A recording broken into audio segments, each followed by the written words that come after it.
This week's video is going to be a little bit different than my normal format because there's not much information on this couple. In fact, I was very aware of the situation when it happened, but they didn't even release the victim's name until he finally went to court here recently. So I'm mainly just going to tell you the story because I want the story to be out there. I want her name to be known. And as far as I know, there's not a whole lot of background for this guy criminally. And sometimes that happens. Sometimes somebody surprises you. Before we go any further, though, I want to say welcome to people that are new and welcome back to people that are returning. I'm not really great about telling my story on a weekly basis. I don't want that to be irritating, and I keep getting told that I need to do that. So I'm a survivor of domestic violence, intimate partner homicide threat, sexual abuse, stalking, etc. And I believe that I've survived so that I can speak for women who aren't able to speak for themselves. So on this channel, what we have primarily been talking about is intimate partner homicide, when a partner, an ex-partner, or somebody who wants to be a partner kills somebody. That's called intimate partner homicide. I go through these stories largely for the purpose of paying tribute to these women who have died and the other people who die around them, to bring light to the problem of intimate partner homicide because it is far more frequent than people are aware of, and to teach people who watch my videos about red flags that they can be looking out for in their own lives and in the lives of people that they love to hopefully prevent future murders. Thank you for joining me. I'm greatly honored. Let's get to the story.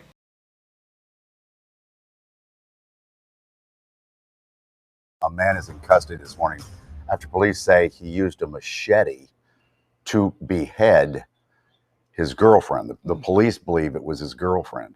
It's just a horrible, horrible story. And now Steve is at the scene. And you can see that SEPTA train leaving. Bob Kelly can tell you where this is. We're right steps off the Clifton Alden train station line, and right across the street from the train station where people move in for the convenience are the Willows Apartments. And you can see a Clifton Heights police officer standing guard outside, yellow tape, and they have the door open, and we're not going to show you what's inside the door because you can use your imagination of what the scene's like in a small apartment where somebody was beheaded. On February 11th, somebody called 911 at around 4:40 in the morning because they were awakened by the neighbors in the next apartment screaming and hearing a banging noise. The caller reported that then it was quiet for a little while, and then they heard sawing sounds and a rustling of plastic. Officers Stephen Paul and Ryan Cummings were the ones who responded initially. They had been given an apartment number that didn't exist. They and other officers that came later were kind of walking through this little neighborhood trying to figure out where this domestic disturbance was, while Officer Paul was on the phone with dispatch asking them to call this caller back to verify what the actual number was. Now, during this time, Officer Cummings happened to look into the windows of the only apartment that had lights on in that area. Officer Cummings noted that the defendant was cutting or sawing the left leg of a female victim with a machete. In addition, the female victim was decapitated while she was lying on her back on the ground, and Cummings observed plastic material rolled or wrapped next to the victim's body. Police chief says the officer peered through the window and saw a man trying to dismember a woman they believe may have already died. Now, as I said before, the victim's name was not released to the media at the time of this incident because they were having trouble finding her next of kin to be able to notify them of her death. The victim was 58-year-old Deborah Sager. She was killed by her ex-boyfriend, 32-year-old Nicholas Peter Scurria, and he has been charged with both first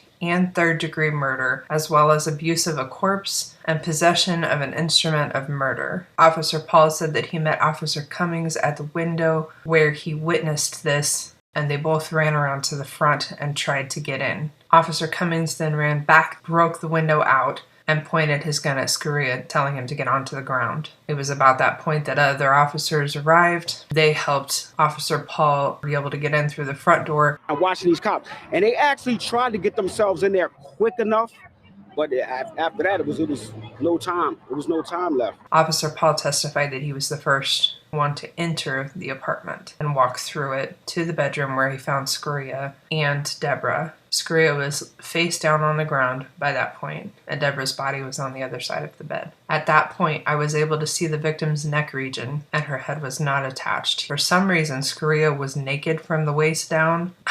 I can't fathom for sure why that would be, but officers handcuffed him, took him out to the living room, and allowed him to put some pajama pants on before they escorted him out to the police car. Officer Paul said that Scurria made no comments on the way to the police station while in the car, but on his walk out to the car, he was telling officers that she tried to cut his balls off. Now, because of that statement, then the county attorney told the media that this guy had brutally murdered his girlfriend or ex-girlfriend because he felt emasculated by her. Scurria was interviewed at about 8 o'clock that same morning. He allegedly told detectives that Deborah was his ex-girlfriend and that she was furious when he told her he was bringing his new girlfriend to the apartment because even though they were not together anymore, they still lived together. He also told detectives that she had been abusive to him in the past. She came from the kitchen with a knife and she was going to stab me or slice my dick off. So the two began to fight. Scurria reported to them that he felt like he needed to fight her, like that he was in danger if he didn't fight her. But the fight included him beating her in the head to the point where he believed that she was dead. And then he said, "I was devastated and panicked and tried to hide the evidence." When asked what he meant by evidence, he said, "I guess the body, because I'll be honest with you, I thought no one was going to believe what I said." Scurria told them that in the past, when she had been abusive, people had laughed at him when he had told people that she was abusive. He allegedly then admitted to cutting her head off with a machete and placing it in a garbage bag near her body before trying to cut off her leg. And it was then that he was surprised by the police. Scurria allegedly told investigators an argument happened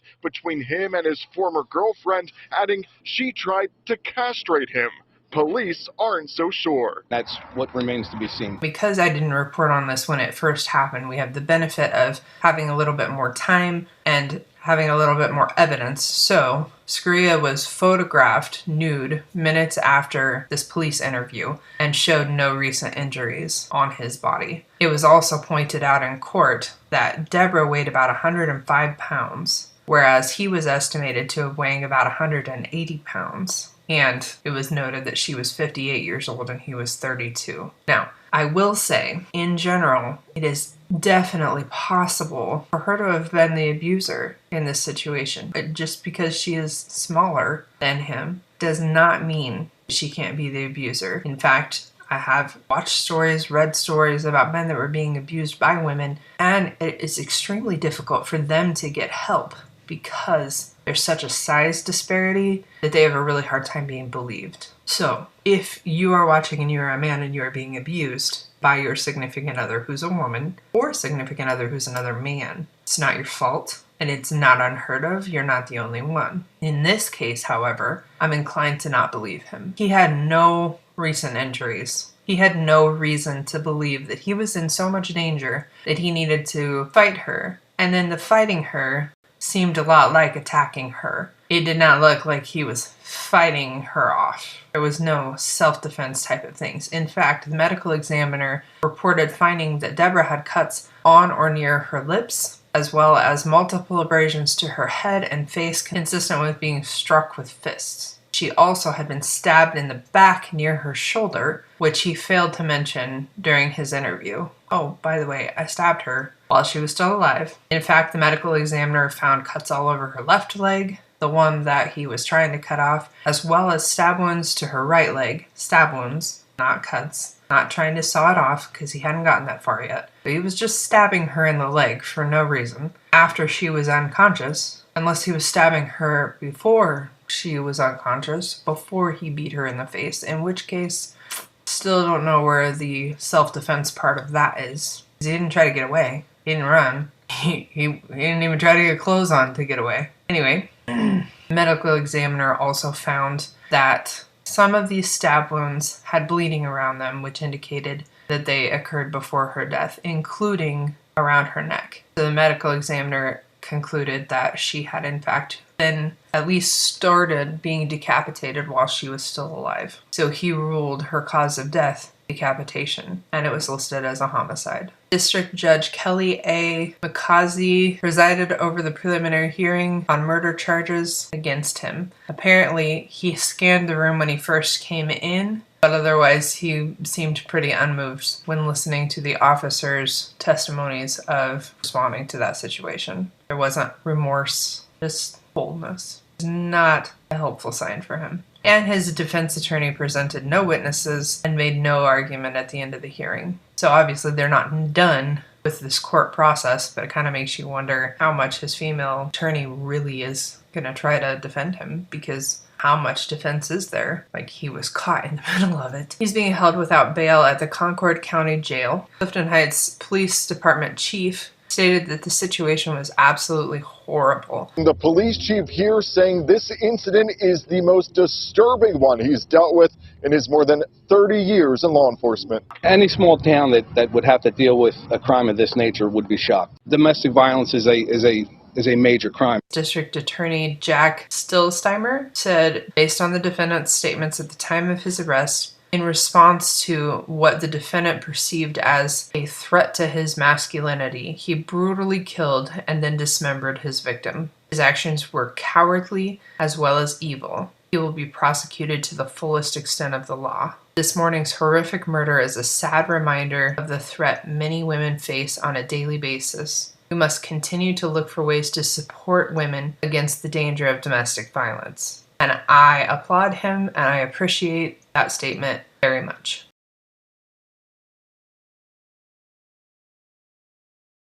As for the suspect, police say he has no known history with police. The only thing that I have seen at all about Scurria having trouble with the law was that he spent 58 days in jail for burglary in 2011. That's it. This is a long time without anything else happening. Police tell us, though, there were no drugs found in that apartment. And they didn't mention anything about alcohol being consumed at the time of this murder. There were many weapons found in his possession, including the machete.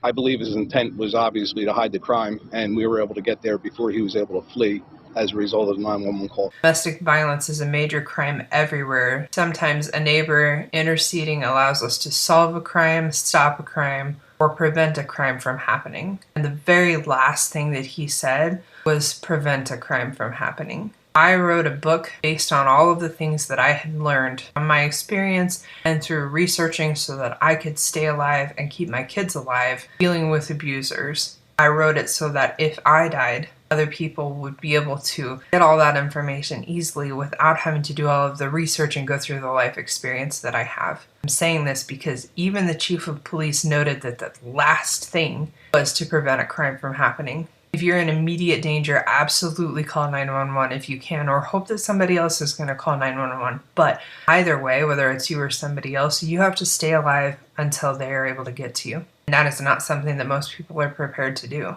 Look at my book, see if that's something that you would be interested in. It's helpful information. I have not had anybody that has read it that has come back and said, man, this is crap. Such a waste of my time. Not one. It's good information. It will help you to make decisions that are going to help you be safe. The most important factor of anything as far as any kind of danger from another person is who you allow in your life, who you allow to get close to you. It's almost always somebody that's been around you. Very frequently somebody that you know and have a relationship with, whether it is a romantic partner or otherwise. Stranger crimes are very rare. When they do happen, there's still probably somebody that's been around you and been watching you. If you're situationally aware and you know things to look for, which are in my book, it will help. There's home security stuff in there. There's personal security stuff in there. There's things that you need to know specific to stalking, specific to domestic violence, specific to intimate partner homicide, etc. I'm going to put the domestic violence hotline number here.